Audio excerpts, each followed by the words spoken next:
How does a chick hatch out of the egg? Our cartoon idea of the eggshell breaking in half and a fluffy yellow chick popping up is not realistic. The reality is much more amazing than that. While it was developing, the chick got its oxygen from the outside air via blood vessels spread around the chorioallantoic membrane against the inside surface of the eggshell. They transport oxygen from the air outside the shell to the chick's blood circulation via the umbilicus and transport carbon dioxide back out. These are the spider-like blood vessels that you can see when you candle an egg that has a developing chick inside it. At about day 15 of incubation, the chick turns itself right way up so its head is near the air cell at the large end of the egg. If the egg was set upside down with the air cell at the narrow end instead of at the large end of the egg, the chick can have trouble orienting itself properly with its head near the air cell. The chick has to make a double bend in its neck so that its head is under its right wing and its beak is pointing at the air cell. This is the correct position for hatching. If a chick fails to assume the correct position, it will have more difficulty hatching successfully. By about day 19, the chick is getting too big for the blood vessels in the chorioallantoic membrane to provide enough oxygen for it through the shell. The shortage of oxygen triggers the chick to jerk its head forward and break into the air cell.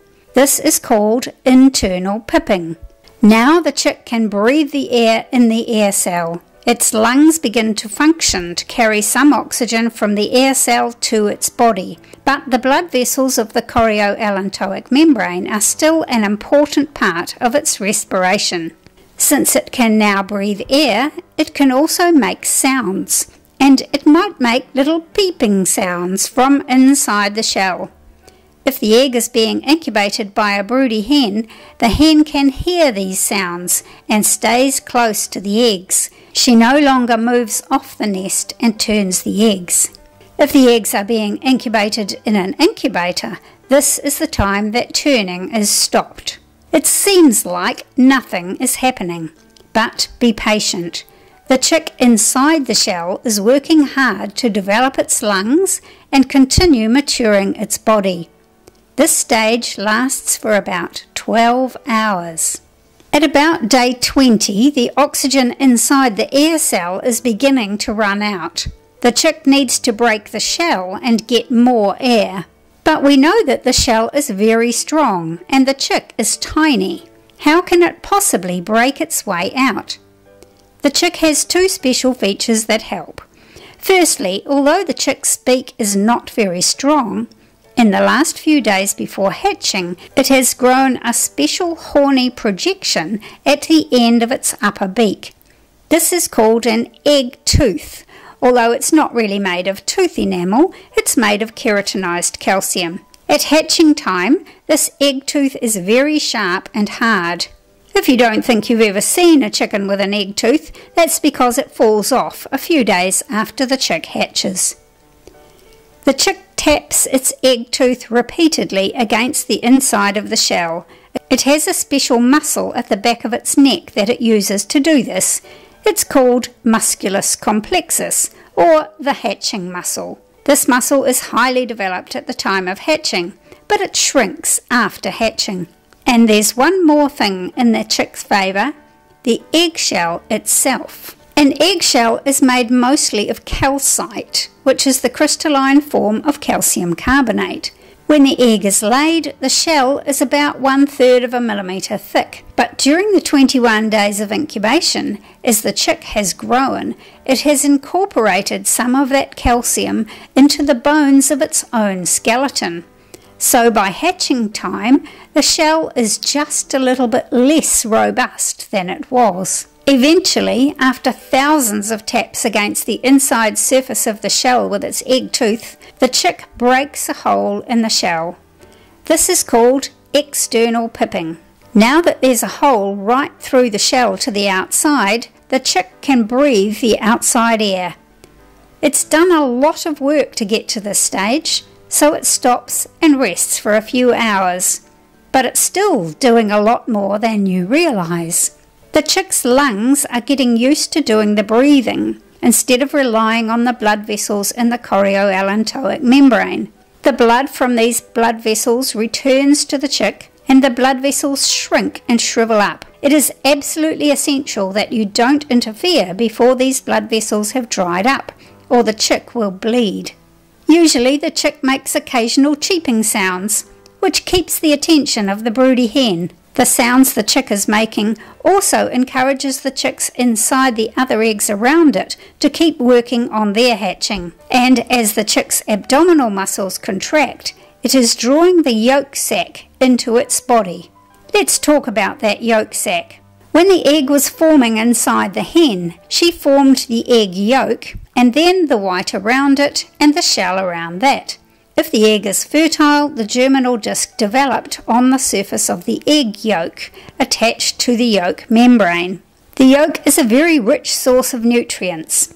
Eventually, when the chick is hatched, it will live off these nutrients in the yolk until it starts to eat. Before the chick hatches, it must absorb the yolk to inside its body, so this nutrition will be available to the hatched chick. The yolk sac begins to enter the body cavity on day 18. On day 20, as the chick rests after external pipping, the last of the yolk is being absorbed into the chick's abdomen and the opening is closing. This is an important stage. Be patient. It's not that nothing is happening. It might be 3 hours or 8 hours or even longer before the chick starts tapping again at the inside of the shell. As it taps, it breaks off more of the shell. Then, after some shell is broken off, the chick pushes and twists around inside the shell. Because of the position of the chick's head under its right wing, it turns anti-clockwise. Then it taps and breaks off more of the shell. In this way, it works its way around the top of the egg, breaking the shell in an anti-clockwise circle. The shell breaks in a zig-zag pattern because of the molecular structure of the shell. A protein called osteopontin is incorporated into the shell structure when the shell is made inside the hen. Osteopontin makes the shell stronger overall, but within the inner layer of the shell, it makes breaks between calcite crystals. When the shell is tapped from the inside, the break finds weak spots in the irregular crystal structure, and chips of eggshell break off. After about 2 to 5 hours, the chick has broken a zigzag slit about 3/4 of the way around the shell.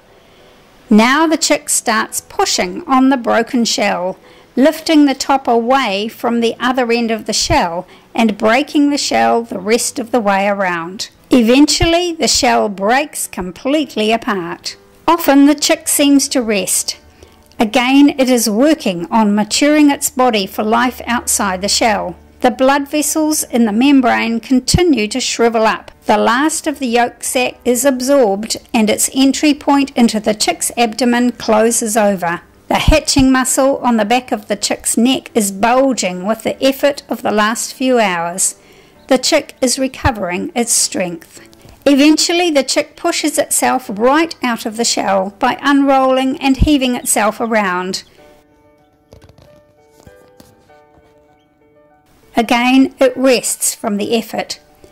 It is still attached to the shell by the remains of the blood vessels of the chorioallantoic membrane around the inside of the shell. Soon the blood vessels will dry out completely and the chick will be free of the shell.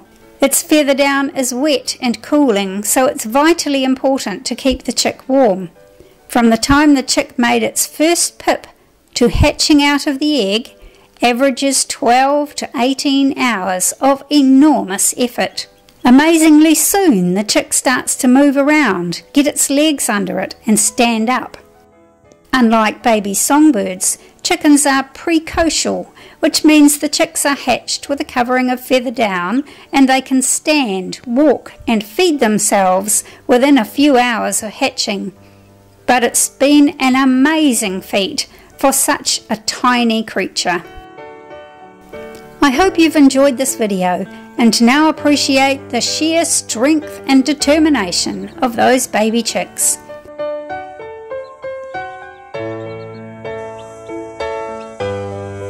Thanks for watching. Bye for now. See you next time.